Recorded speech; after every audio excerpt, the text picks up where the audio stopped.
Welcome back to the tutorials.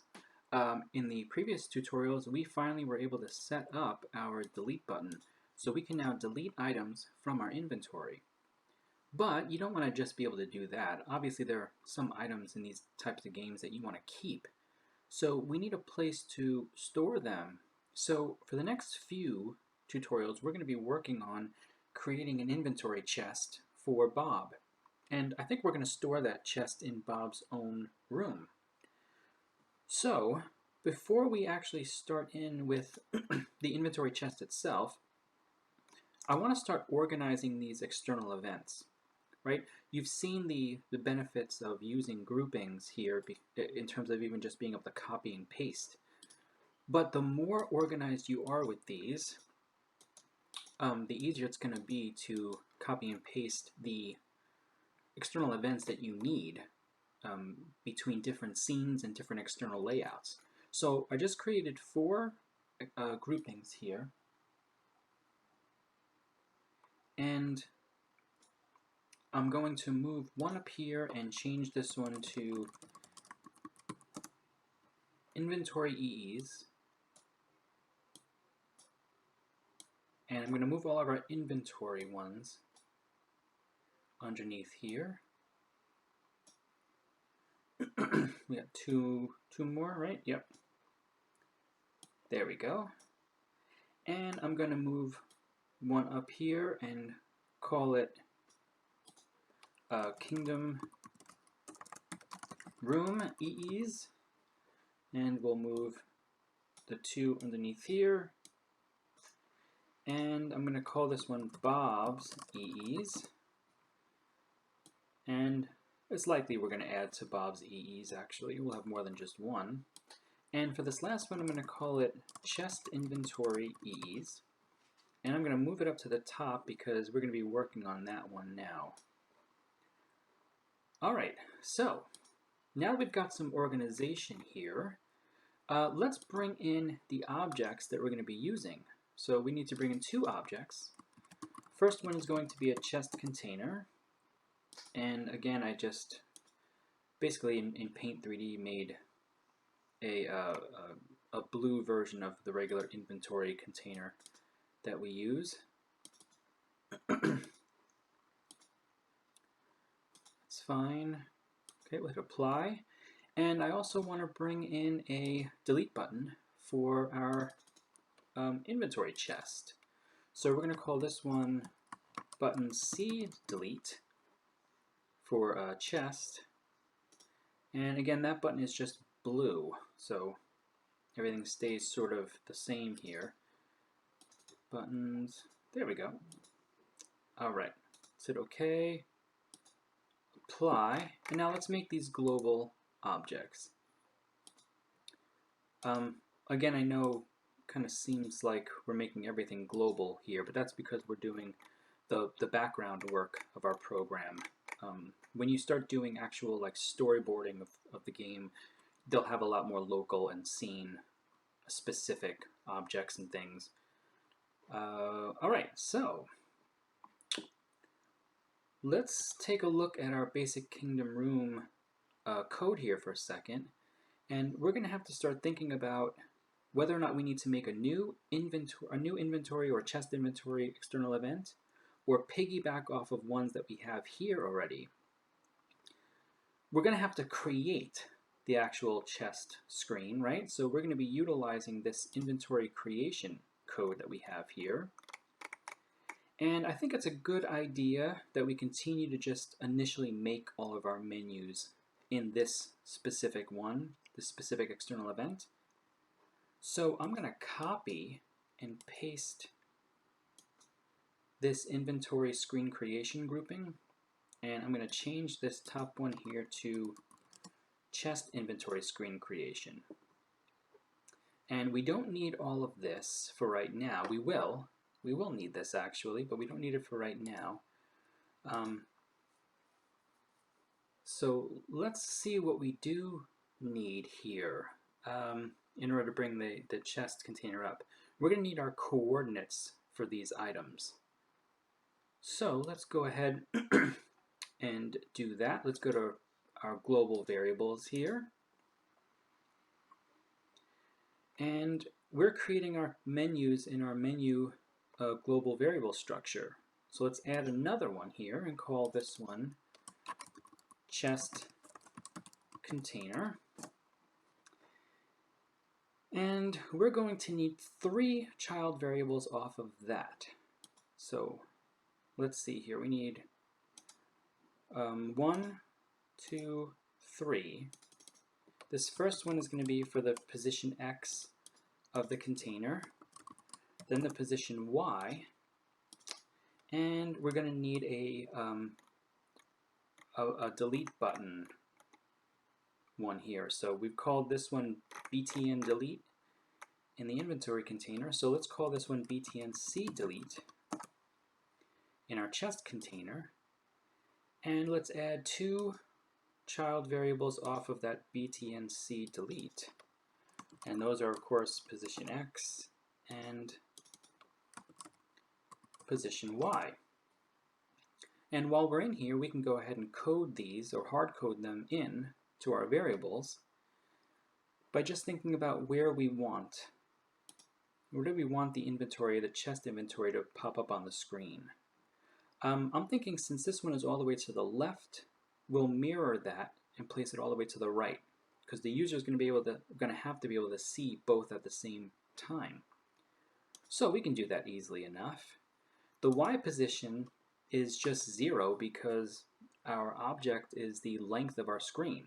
So it's going to start right here at the 0 position, right there. To get the X position is easy enough.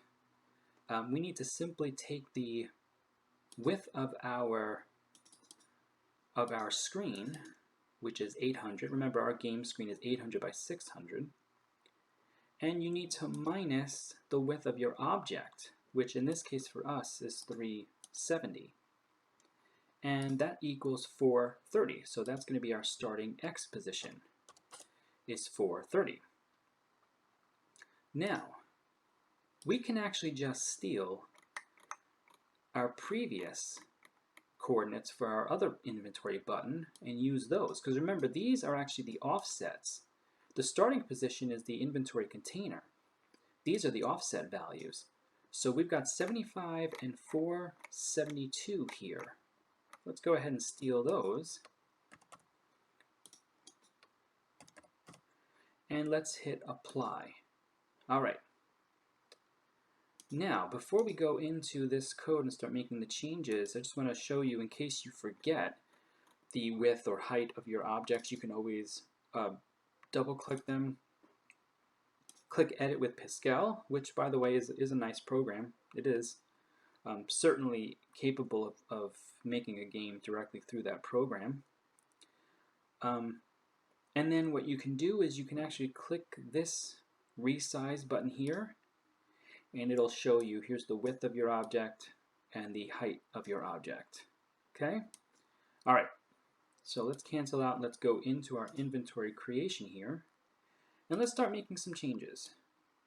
So the object is going to be the chest container, right? And where do we want that positioned? Well, we want it positioned at global variable. Again, you want to start getting comfortable with just typing out your variables, okay? So it's a global variable, right? Then parenthesis. Then we start getting into the variable itself. Menus, right? Then the child is chest container dot POSX. And we can just copy and paste this in. If you still need to use the buttons over here, that's fine. But you're starting to see the value of consistency in naming, right? Like I already know what this is called because I've used the regular inventory container so much. Now, we don't want it on the inventory layer though, right? We want the chest to be in its own layer. So let's hit OK. And let's go to our basic kingdom room and let's create that new layer here. We want to have a little more control of when that chest shows up. And as you're going to see, using a different layer here will also help us save some memory because we won't have to make new objects, new slot objects, okay? But we'll talk about that in an upcoming tutorial. All right, so let's call this layer chest inventory. And then let's just click over onto our code again, our inventory creation code. We're going to leave this alone for right now. Okay, don't worry about these. But let's go down to our create button though, and let's change this to button C delete. And let's change this to chest container, and then button C delete. And do the same thing here, chest container, button C delete, and change the layer to chest inventory. Let me double check here, did I change this? I didn't. So make sure your layer is set to chest inventory, okay? And the last thing I want to do is I actually want to hard code here our Z order for the chest, because I want to make sure that this button C delete that we're creating is, the button C delete is higher. So I'm going to copy and paste this button delete, and I'm going to make this this object here our chest container, and I'm just going to set it to 500. I'll hit OK. And I'm going to change this one here to button C delete. And it doesn't need to be that high up. You can set it to even 501, and that's fine, as long as it's higher. We will use this eventually. We don't need to use this now, so we're going to leave it. And let's go to our basic Kingdom Room collision code here, I believe this is, right? No, this is just basic Kingdom Room. This is our code for our actual layout. And in this basic Kingdom Room, we're going to use the D key here, right? So if you don't have it on yours, go ahead and go to Keyboard, Key Release, then hit the D key, because that's our testing key that we use. And let's set layers to show a layer, and let's show chest inventory, okay? Click on your basic Kingdom Room layout, X out of layers. Oh, that was stupid. I needed to actually click on layers. And go ahead and make chest inventory invisible. That way when we hit the D key, it'll show up for us, okay? All right. Let's go ahead and run a preview of this and see how we did. So we hit the I key and then the D key.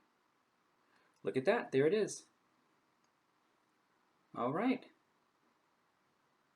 So when I hit the D key, something happened over here. I think we used the D key for another debugging thing, which we'll deal with that, I think, in a little bit.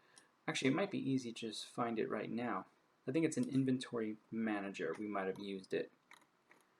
Yeah, it's down there.